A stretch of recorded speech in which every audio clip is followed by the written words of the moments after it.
Olá, boa noite. Boa noite. Missão de Natal. Papa faz doação à Ucrânia de hospital móvel equipado para a realização de exames e cirurgias. Efeitos da guerra no Oriente Médio. Moradores e deslocados percorrem grandes distâncias em busca de água potável. No Rio de Janeiro, Centro de Acolhimento Nossa Senhora do Parto completa 10 anos de atendimentos. Veículo revisado, sinônimo de segurança ao condutor. Em São José dos Campos, o gesto de solidariedade na cantata de Natal. O Canção Nova Notícias começou.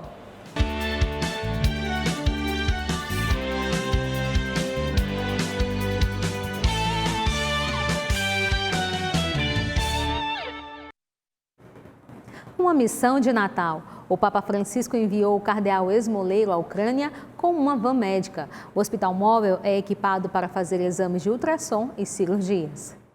A Ucrânia, atormentada pela guerra, receberá mais uma vez o cardeal Konrad Krajewski, que cuida da Esmolaria Vaticana, o departamento para a caridade. Com a proximidade das festas natalinas, o purpurado vai levar, como ajuda do Papa Francisco, uma van médica e 6 aparelhos de ultrassonografia. O Papa quis abençoar pessoalmente a van. No pequeno hospital móvel, podem ser realizadas intervenções cirúrgicas. Os aparelhos de ultrassom serão doados aos hospitais destruídos e bombardeados. O cardeal polonês já visitou o país uma dezena de vezes desde o início da guerra. A visita de agora demonstra a proximidade do pontífice com os que sofrem as consequências do conflito. Esprimo la mia preoccupazione, il mio dolore per il conflitto que continua a insanguinare la martoriata Ucraina. A nota divulgada pela Sala de Imprensa Vaticana reforça que todos os dias o Papa Francisco reza pela paz na Ucrânia, devastada pela guerra, mas de forma concreta quer estar presente entre eles nestes dias para a celebração do nascimento de Jesus. Durante a viagem pela Ucrânia, o cardeal visitará as comunidades locais para encontrar aqueles que sofrem com a guerra e tentará abrir a porta da esperança em seus corações e rezar pela paz tão desejada. No Rio de Janeiro, o Centro de Acolhimento à Mulher Nossa Senhora do Parto comemora 10 anos de atendimentos. O projeto do Santuário Arquidiocesano Cristo Redentor inaugurou novo espaço na Catedral Metropolitana de São Sebastião. Criado em 2014, o Centro de Acolhimento se destaca entre as iniciativas do Santuário Cristo Redentor.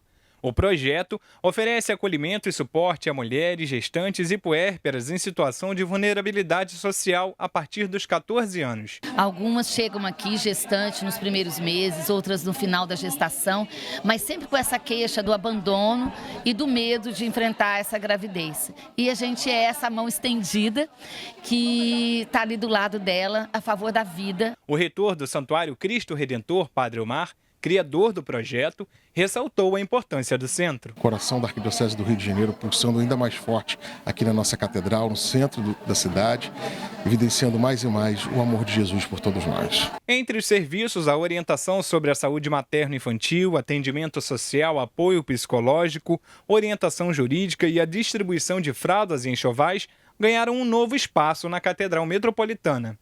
A cerimônia foi marcada pela bênção do arcebispo carioca, cardeal Dom Urani João Tempesta. A inauguração do novo espaço marca uma nova fase para o Centro Social que pretende dobrar o número de atendimento nos próximos anos. Por mês, o projeto atende cerca de 250 mulheres e reafirma o compromisso com a valorização da dignidade humana e o cuidado com os mais necessitados. No Brasil, mais de 11 milhões de mulheres criam seus filhos sozinhas.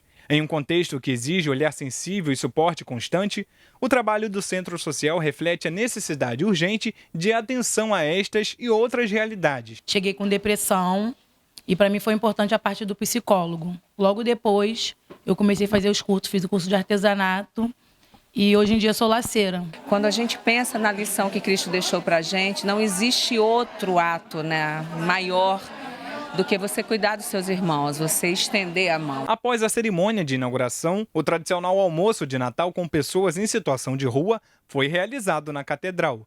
O gesto reforça o compromisso da igreja em apoiar os mais necessitados e destaca a importância da solidariedade e da compaixão. E o lugar aqui que é fácil de chegar, como a Catedral do Rio, acho que é muito melhor também para que se sintam confortáveis, bem atendidas e com dignidade. Uma proposta do Conselho Nacional dos Direitos da Criança e do Adolescente, que previa o aborto em meninas menores de idade, mesmo sem o consentimento dos pais, gerou mobilização de grupos pró-vida. No Congresso Nacional, parlamentares se uniram para impedir a tramitação do texto. O Conselho Nacional dos Direitos da Criança e do Adolescente, CONANDA, órgão ligado ao Ministério dos Direitos Humanos e da Cidadania, é responsável por garantir a aplicação do Estatuto da Criança e do Adolescente.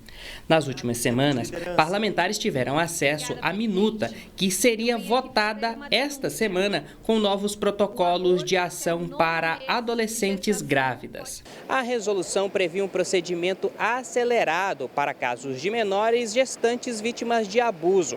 A regra permitiu o encaminhamento para a interrupção da gravidez, mesmo sem o consentimento dos pais, independentemente da idade gestacional.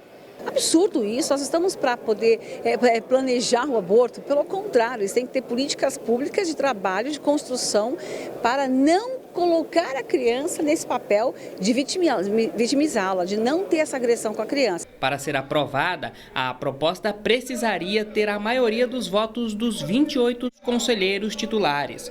O colegiado é composto por 14 membros indicados pelo Poder Executivo e 14 de entidades não governamentais. No Congresso, parlamentares se uniram para barrar a tramitação do texto. Trata-se de uma invasão de competência e, por isso, apresentei um projeto de lei proibindo o CONANDA de tratar sobre esse assunto e usurpar as competências que cabem ao Congresso Nacional. Grupos em defesa da vida se mobilizaram para tentar barrar o avanço da pauta no CONANDA. A Associação Guardiões da Infância e Juventude criou um abaixo-assinado online, onde pedem apoio para a população contra o avanço da pauta abortista. Nós não vamos permitir que isso aconteça pedindo explicações. Então, eu tive retorno desse e-mail que nós encaminhamos, dizendo que foi levado à diretoria para uma avaliação, mas nós vamos acompanhar passo a passo.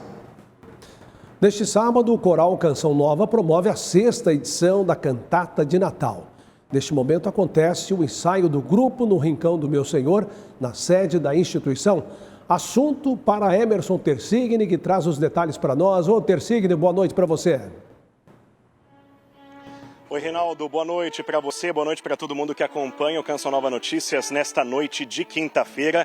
A cantata de Natal da Canção Nova está chegando, será neste sábado e olha, o tema deste ano é muito bonito, Jesus Cristo, nossa alegria e esperança. Nada melhor do que neste tempo de advento repetirmos isto, rezarmos isto, afinal, tempo de advento é tempo da espera do Senhor que vem, estamos aguardando então o nascimento do Salvador que nos ama apaixonadamente. Daqui a pouco, às 7 da noite, o Coral Canção Nova estará reunido aqui no Rincão do Meu Senhor para o ensaio geral. É importante esse ensaio para que tudo aconteça da melhor maneira possível. E para a gente falar a respeito desta iniciativa, vou conversar agora com a Juliana Moraes, que é a regente do Coral Canção Nova.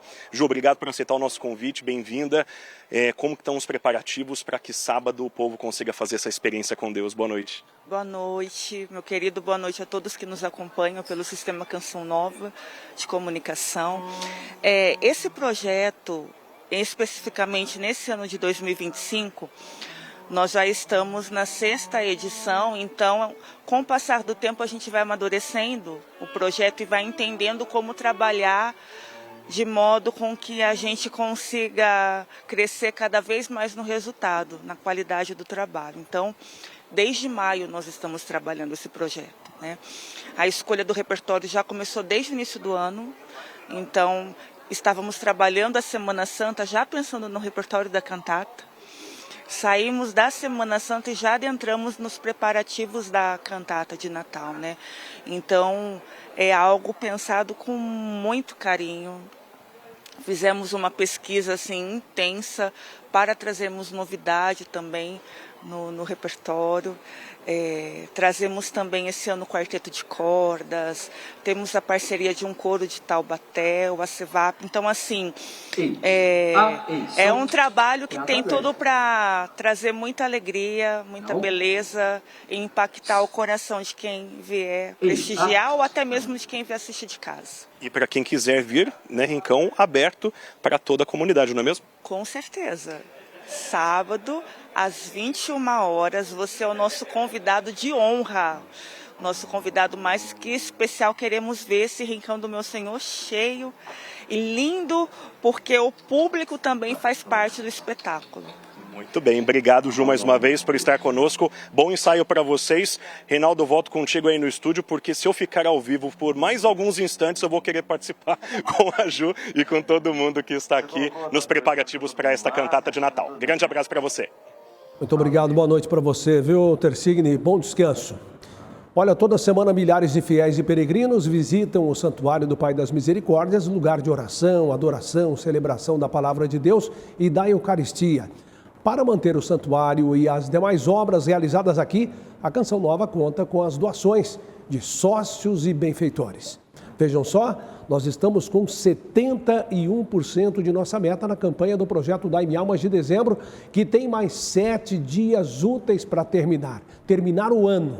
A Canção Nova conta com você para chegar ao 100%. Doe pelo Pix, com a chave pix.doação@cançãonova.com. Obrigado por sua fidelidade.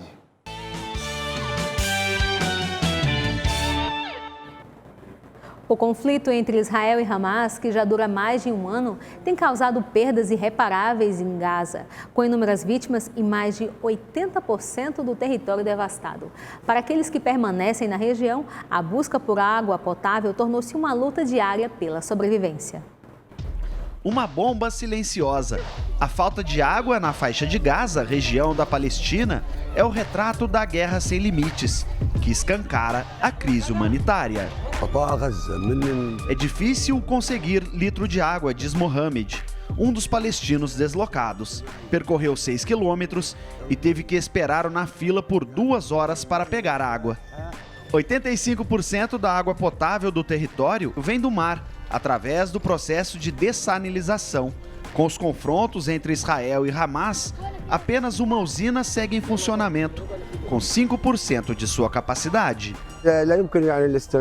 Como não dá para viver sem água, Rafik fala de sua preocupação, pois a água tem sido cortada nos acampamentos de deslocados. De acordo com ele, na cidade quase todos os serviços estão indisponíveis. Apenas as organizações fornecem água potável. A média de água disponível por pessoa em Gaza é de 4,7 litros por dia, número muito abaixo do limite necessário para viver com saúde. A falta de água em quantidade e com qualidade provoca várias doenças e deixam como vítimas, sobretudo, crianças e bebês. A população implora pela ajuda de outros países. Mohamed reforça o pedido dizendo que seu povo vive um extermínio coletivo e conclui: somos como as outras pessoas, amamos a paz. Com a chegada das tempestades de verão, o risco para surtos elétricos também aumenta nas cidades. E vale algumas dicas para evitar perdas de eletrodomésticos e danos residenciais causados pelos eventos climáticos neste período. Depois de ter a televisão e o videogame queimados por descargas elétricas, Danilo passou a ter alguns cuidados em sua casa nesta época do ano. Normalmente eu vejo muitos vídeos na internet, né?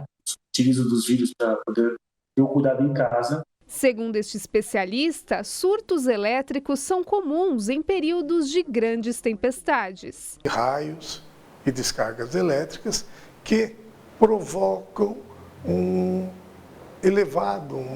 gradiente de tensão muito elevado por milionésimos segundos, e ele entra dentro das instalações elétricas residenciais e comerciais, provocando danos nos equipamentos instalados de forma geral. Uma recomendação para quem quer evitar perdas com surtos elétricos é desligar os aparelhos eletrônicos da tomada assim que as tempestades começarem.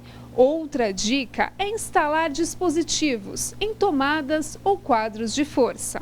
Esses dispositivos são chamados de DPS e podem ser instalados em casa para evitar os danos causados pelos surtos elétricos. Ele protege na entrada da sua instalação principal, ele protege o seu quadro de distribuição e individualmente na tomada de um determinado equipamento. Outra alternativa para diminuir o risco é evitar o uso dos famosos benjamins, que ligam vários aparelhos em uma só tomada. Nesses casos, a dica é investir em um filtro de linha com o DPS. Porque eles possuem uma gama maior de interrupção nos transientes. Danilo usa este tipo de filtro.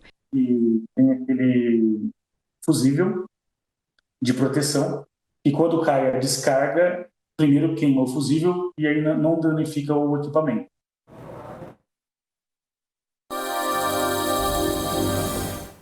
A sexta-feira será de tempo quente e abafado em muitos pontos do país. Em outras localidades, a combinação de calor e umidade vai causar tempestades. É o caso desse trecho de cor vermelha, onde há alerta de temporais com chuvas moderadas a forte. Nesse trecho que passa por Manaus, Pará, Goiás, parte de Minas Gerais, São Paulo e se encerra no Paraná.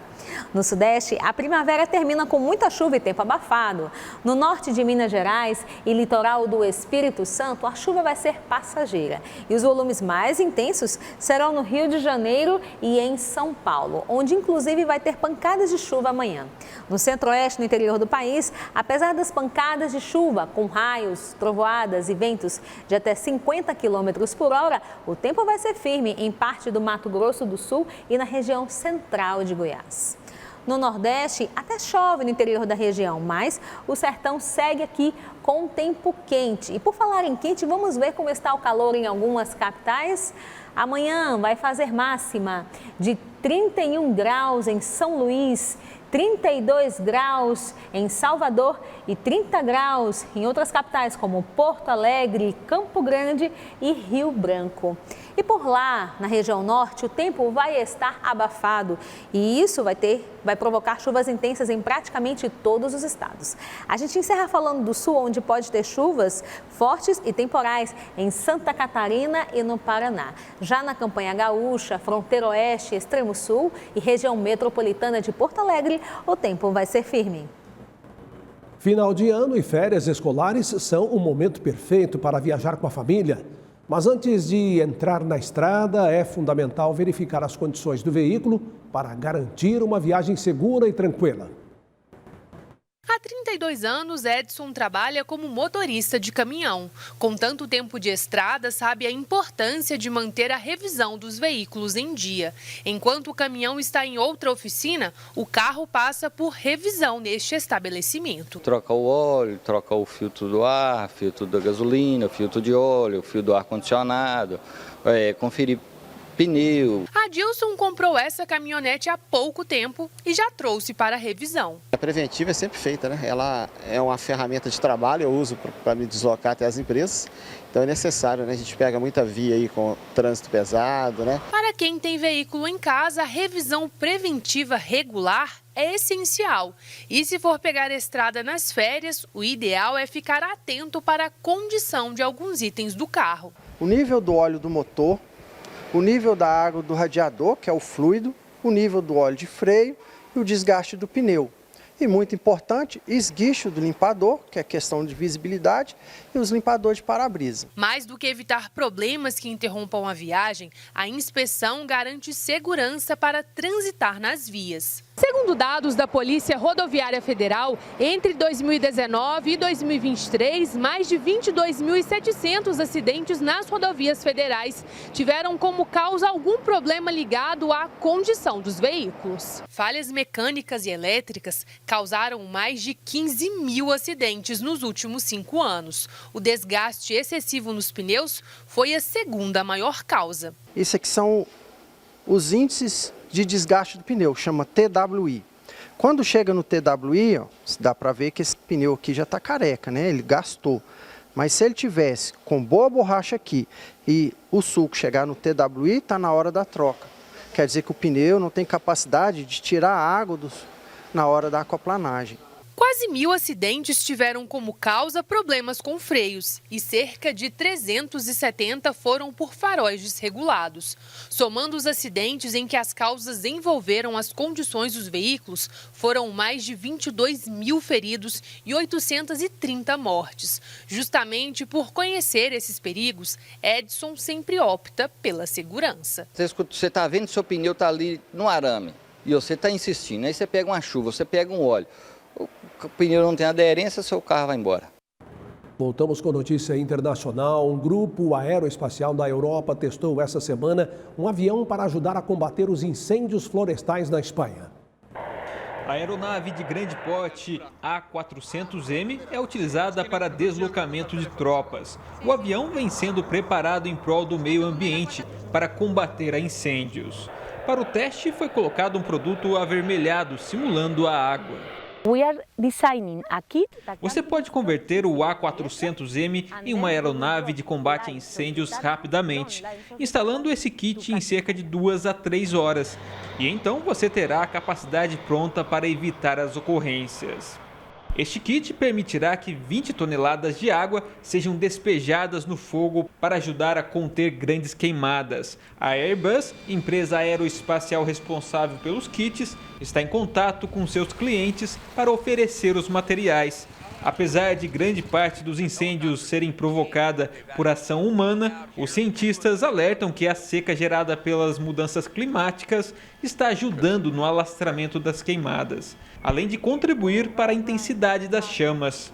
A novidade aeroespacial também pode ser grande aliada para a proteção da casa comum. Um levantamento divulgado pelo MAP Biomas aponta que em 2024, uma área equivalente a 30 milhões de campos de futebol foi devastada por incêndios no Brasil. Se comparado a 2023, o aumento foi de 90%. Toda essa extensão territorial queimada equivale ao tamanho do estado do Rio Grande do Sul. O repórter Matheus Alves tem as informações. Dos últimos 6 anos, esse é o maior registro do Mapa do Fogo. 57%, ou seja, mais da metade da área queimada, fica na Amazônia. 17 milhões de hectares foram afetados. Destes, 7 milhões são de florestas, incluindo áreas alagáveis.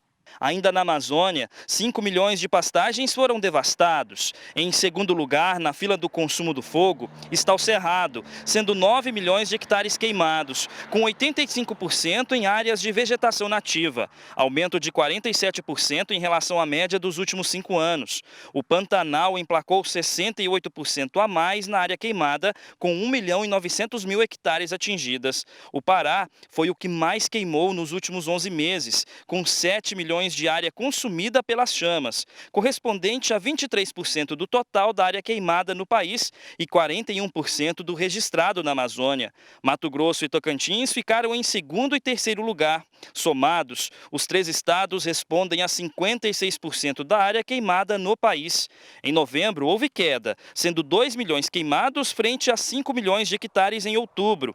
Mesmo com a boa notícia, esses números representam 70% a mais em relação à média para esses meses nos últimos 6 anos, sendo a Amazônia com 81% da área devastada em novembro e 48% no Pará, com 870.000 hectares. De Cunha, um dos municípios mais atingidos pelas queimadas no estado de São Paulo, Matheus Alves para o Canção Nova Notícias. Um relatório da Fundação SOS Mata Atlântica revela que quase metade dos municípios que abrigam vegetação típica de Mata Atlântica conseguiram recuperar parte da floresta. Um dos motivos para esse feito foi a implantação do Código Florestal. Um pulmão verde bem no coração de São Paulo. Geralmente não tem muito verde, né, na cidade. A gente vê um pouco da natureza, vê um pouco do verde, né? Aqui o ar é mais limpo também, dá para perceber, né? O Parque Trianon é um pedacinho remanescente da Mata Atlântica que sobreviveu à transformação urbana. O parque tem 132 anos e árvores centenárias. A primeira coisa que a gente sente assim, a umidade da Mata Atlântica, mais fresquinho. E acho que para quem tem criança, passear, estar em contato com a natureza é super importante, né? Esse recorte de mata no meio de São Paulo revela o quanto esse bioma foi estrangulado ao longo dos anos. Para analisar essa perda histórica, pesquisadores da Fundação SOS Mata Atlântica analisaram imagens de satélite de 1985 a 2023. No período, houve uma redução de 10%, totalizando quase 4 milhões de hectares. Mas a partir de 2008, com a publicação do Código Florestal, esse cenário começou a mudar. A gente observou uma grande expansão da agricultura, a agricultura expandindo principalmente sobre pastagens, substituindo pastagens, mas também substituindo florestas. Também a gente observa, a Mata Atlântica é a região onde estão as principais metrópoles e cidades do Brasil, o aumento da área urbana, hoje a Mata Atlântica é onde está 50%, um pouco mais, da área urbana brasileira. A boa notícia é que 45% dos municípios que abrigam vegetação típica de Mata Atlântica conseguiram recuperar parte da mata nativa, enquanto 18% perderam esse tipo de vegetação. De acordo com o estudo, mais de 600 mil hectares foram recuperados. Nós podemos associar isso daí a uma fiscalização maior dos órgãos oficiais, as políticas públicas dos próprios municípios, que estão cada vez mais atentos a essas questões. Então, é uma somatória de ações que certamente fizeram com que reduzissem o desmatamento, mas ainda nós estamos com um nível altíssimo e que nós precisamos criarmos condições, maneiras e programas que a gente consiga diminuir. Uma área perdida hoje de Mata Atlântica, ela talvez nunca volte ao seu que era, uma espécie que foi extinta nunca mais vai existir e a gente precisa estar permanentemente vigilando para a gente garantir o nosso futuro. O presidente Luiz Inácio Lula da Silva foi liberado pela equipe médica para voltar a Brasília nesta quinta-feira. Após o resultado da tomografia computadorizada de hoje, o médico cardiologista Roberto Calil Filho disse aos repórteres que Luiz Inácio Lula da Silva não tem mais nenhum hematoma na cabeça, está em bom estado de saúde e por isso está liberado para fazer a viagem de volta à capital federal, para realizar suas atividades como presidente da República. O Congresso Nacional aprovou a Lei de Diretrizes Orçamentárias para 2025, que prevê, entre outras medidas, o aumento do salário mínimo. O salário mínimo previsto para 2025, a partir da aprovação das normas gerais para o orçamento da União, é de R$ 1.502. O valor foi mantido de acordo com a proposta inicial enviada pelo Ministério da Fazenda no mês de abril deste ano. A partir dessa manutenção, a política de valorização do salário mínimo segue em vigor, mas isso pode ser mudado de acordo com a aprovação do corte de gastos proposto pelo governo federal. Também foi definido pelos parlamentares que o fundo partidário precisa passar por uma correção limitada pelo regime fiscal sustentável, que equilibra a arrecadação e despesas. O texto aprovado prevê que o crescimento máximo desse recurso seja de 2,5%, seguindo a regra definida pelo novo regime fiscal. A mudança pode impactar diretamente o financiamento dos partidos. A LDO 2025 aponta uma meta para as contas públicas do governo com déficit ou superávit zero. Ou seja, é necessário que haja equilíbrio entre os gastos e a arrecadação no ano que vem. Vamos trazer um pouquinho de esportes e tecnologia para esta conversa nossa de hoje à noite. Na noite desta quarta-feira, o campeão do US Open de golfe, Wyndham Clark, junto a outros atletas, experimentou uma nova versão do esporte que se chama golfe indoor. Pense rápido, você teria coragem de dar uma tacada dessas na tela da sua TV? É exatamente essa sensação que experimentou o campeão do US Open de golfe, Wyndham Clark, ao dar a sua primeira tacada no local que vai sediar a Liga de Golfe Indoor, com tecnologia de ponta.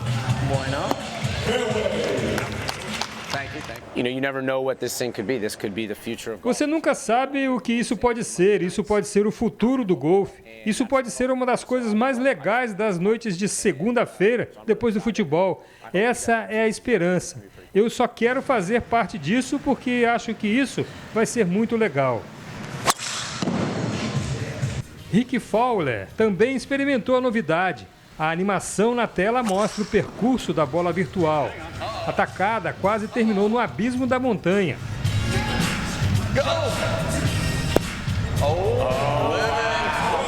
Do ambiente virtual para o salão, onde eles concluem as tacadas, agora com bolas reais e buracos com as devidas dimensões de 108 milímetros de diâmetro e 101 milímetros de profundidade. Rick errou por muito pouco. E Clark, depois de calcular milimetricamente a tacada, arrebentou.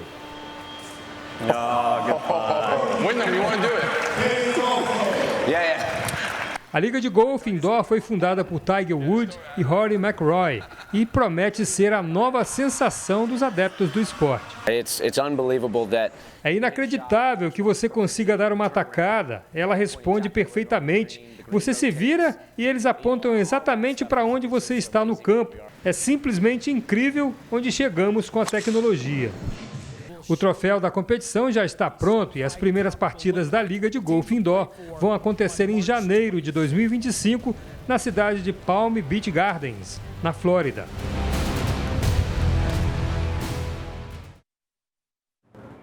O Natal é um momento de celebração e generosidade.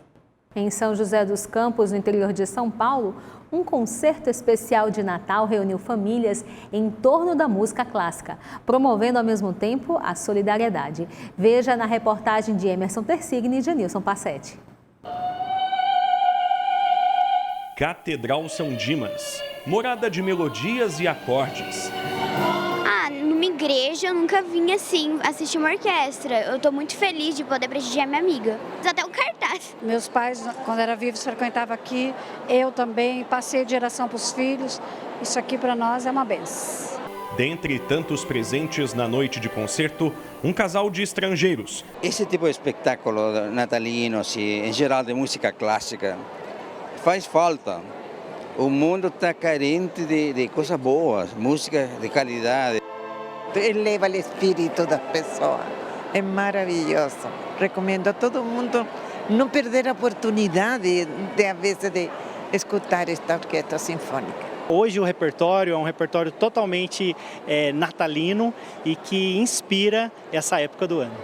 Jesus, Alegria dos Homens, a canção consagrada de Bach, abriu a inspirada sequência.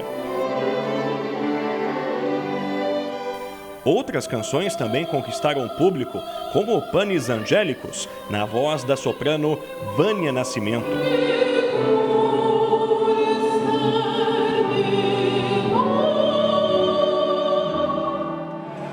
E o que dizer deste clássico da década de 70? Pai e filho tiveram a missão de entoá-lo.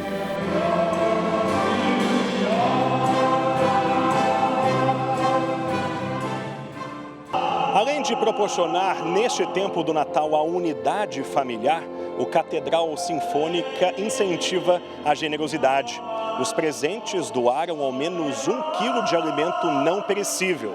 Todo arrecadado será encaminhado à obra social da principal paróquia da Diocese de São José dos Campos. Nós temos muitas pessoas que nos procuram, então com esse evento também a gente vai poder ajudar muita gente nessa época, que é um tempo que nos convida à interiorização, e a música é um dos instrumentos para isso, né? Músicos profissionais, amadores, alunos e familiares, todos unidos numa só voz, numa só torcida, num só coração. É bacana a gente perceber a emoção das pessoas assistindo. Isso realmente se torna mais ainda emocionante, né? Ainda ajuda ainda mais a gente refletir um pouquinho nessa época de Natal, né? Um convite à vivência do espírito natalino irrigado pela gratidão. Canções que escreveram e modelaram grandes histórias. E é muito bom voltar porque a gente percebe que pela graça de Deus, é um presente que a gente recebe e a gente tem que doar e passar isso aí para frente o quanto a gente puder. A música transforma, ela influencia nessa questão. Então, quando a gente ouve música, a gente eleva nossa alma, nosso espírito a Deus.